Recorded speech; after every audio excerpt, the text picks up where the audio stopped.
Scratch this belly right here. Look at that belly. Scratch it. Hey, friendo, Steve here. Welcome back to Wrestle Juice. So, this is going to be probably, I hope, the last I talk about this for a little while because it's getting to the point where I just don't care anymore. But, of course, who else has been in the news for the past couple days? But, of course, CM Punk. So we're going to talk about CM Punk a little bit today.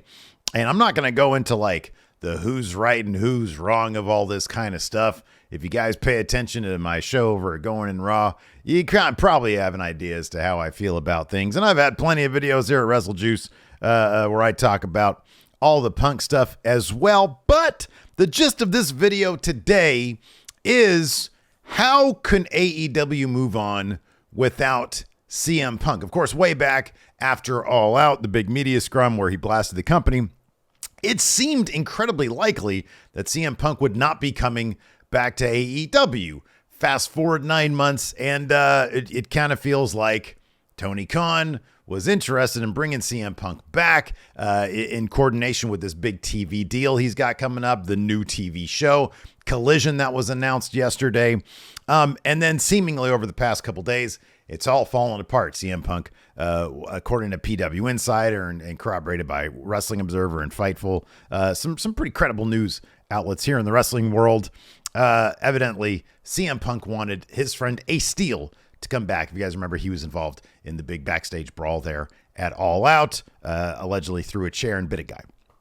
So CM Punk wanted his friend to come back with him, and Tony Khan said he can work with you, but he's not going to be at the tapings. And that evidently is what led to all of this where we're at now, where at the last minute, before Collision was announced at the WBD upfronts, the big ad upfronts, they swapped out the image of CM Punk and they plunked in MJF to announce the big show. And then on Dynamite last night, they didn't show what city Collision would be starting off at because they don't know that it's going to be Chicago or not. Because if you go to Chicago without Punk, then the people are probably going to riot. That's the situation there.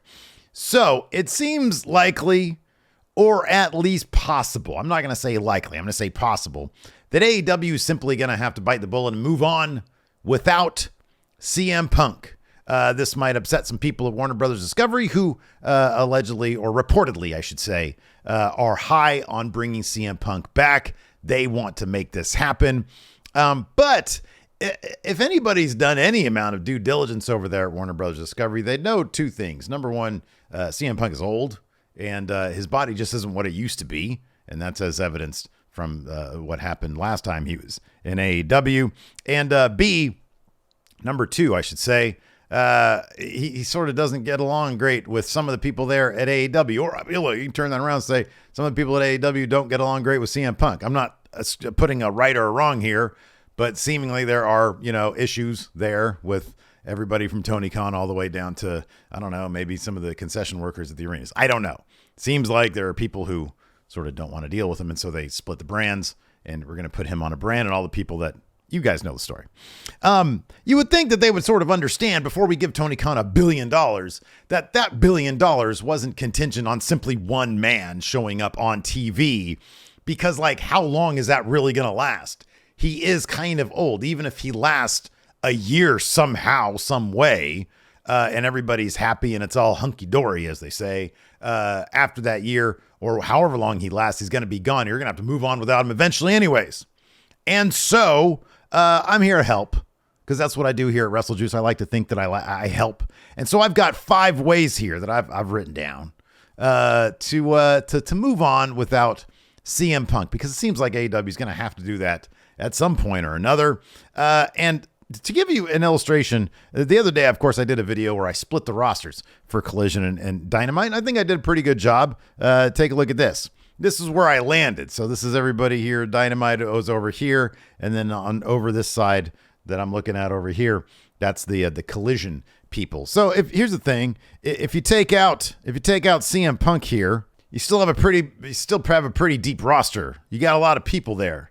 You got Jericho, you got Darby Allin, you got House of Black, you got MJF, You got Wardlow, Jade. You got a lot of people there still. So it's not like he's a huge hole. I understand it. I get it. CM Punk is, to a degree, a draw. He's a compelling character. People are, they gravitate towards him. They want to see him. He's got tons of camera charisma, which is why I'm sure he's had a relatively successful acting career. But I think here's one huge thing you can kind of do. I'm just going to realign this a little bit. I'm going to take these guys over here, of course, minus Regal. I'm going to take the Blackpool Combat Club, and I'm going to bring them over here. Sorry, House. I got to make these guys smaller so everybody still sort of stands out. But I'm going to bring the Blackpool Combat Club, and I'm going to bring them over here. And this is kind of what you do with Collision. And I guess it's sort of thematically works because Collision is going to be sort of like Nitro branded, like WCW Nitro branded. Well, what did WCW Nitro really do to gain popularity? They signed people who used to be popular in WWF. They brought them over to WCW, gave them new life. They all had name value. Well, if that's the tact you take with Collision over here as sort of being a modern day Nitro where they're signing people from WWE who have that existing name value to anchor your Saturday show. Mox, Claudio, and Bryan Danielson alone are big enough names to replace the thing of CM Punk, in my opinion. Mox, for the longest time, was like the MVP of AEW. Kenny Omega himself had said that. So that's what you do. You keep Jericho Appreciation Society over here on Collision, and you guys aren't going to like this one. Okay, come back here. Okay. You give Chris Jericho the book. Look, man, I know a lot of people out there, there's a weird sentiment out there that I simply can't wrap my head around, that he's some sort of momentum vampire, that you feud with Jericho, you're in an elevated spot, and then after you feud with Jericho, you go nowhere. He's an energy vampire. I don't get this because he's not the guy booking stuff for these people after the fact. You feud with Jericho, he elevates you. Just last night on Dynamite, that awesome a Falls Count Anywhere match where they concocted a scheme, Roderick Strong and Adam Cole, to draw Chris Jericho out of the arena, and then Chris Jericho took the pin for Roderick Strong. I'm sorry, but that's fucking cool. And it's not his fault that when people are out of a Jericho feud, like Ricky Starks, they end up, falling off the charts a little bit. It's not his show. He's not booking it. I think Chris Jericho books his own stuff, which I'll be honest, Chris Jericho stuff is usually pretty good. The Ricky Starks feud was told backwards, but by and large, Jericho stuff is pretty good. I'd say give him the booking power, because there's never been an instance when an active wrestler having booking power went wrong. That's sarcasm for you there. I know it's usually a bad idea, but I think it's kind of a cool idea here. Maybe you get Jericho, Mox, and Danielson together, you pay them a little bit more money, and they're the brain trust. They're the guys who book Collision on Saturdays. I think it's probably a cool idea, at least worth trying. Next idea, Collision will be like your former WWE guy show, right? And then Dynamite's going to be all the sort of elite PWG, New Japan type stuff that your average AEW fan just really eats up. And you just need good stories. Last night, the finale to last night's Dynamite, I thought was stellar. Hangman Page showing up with the cool eye patch. Kenny giving him the broom, symbolically saying, hey, man, we're in this together again. And then Hangman delivering that awesome promo saying, hey, we're the elite. We're going to do the Anarchy in the Arena stuff. I thought that was really good. And if you endeavor to make every segment that powerful, or at least have that same sort of energy and urgency, people will come back. And no matter who you put on the show, people will come back if the stories are good. If the creative is good, people will come back. So whoever put together that last segment, have them book the rest of the show, all of Dynamite. Have them do that. Here's another thing you can do. You put MJF on both shows. He is the most compelling promo you have. He's probably the most compelling character you have. So as part of his big 2024 I'm the guy thing, the bidding war, part of that is he gets to be on both shows. He gets to go where he wants. He's the Brock Lesnar in a way of AEW, and he let that power go to his head. Something. I don't know what. But you have him on both shows because I think MJF, dude's a draw. I mean, or if he's not, he's going to be, because he is a compelling character. I've really enjoyed his title run so far because he seems to prize his Triple B more than any champion has prized that title in the past in AEW, and I really appreciate that about MJF, and I think he's going to continue to get better. So you put him on both shows. You make him a special thing.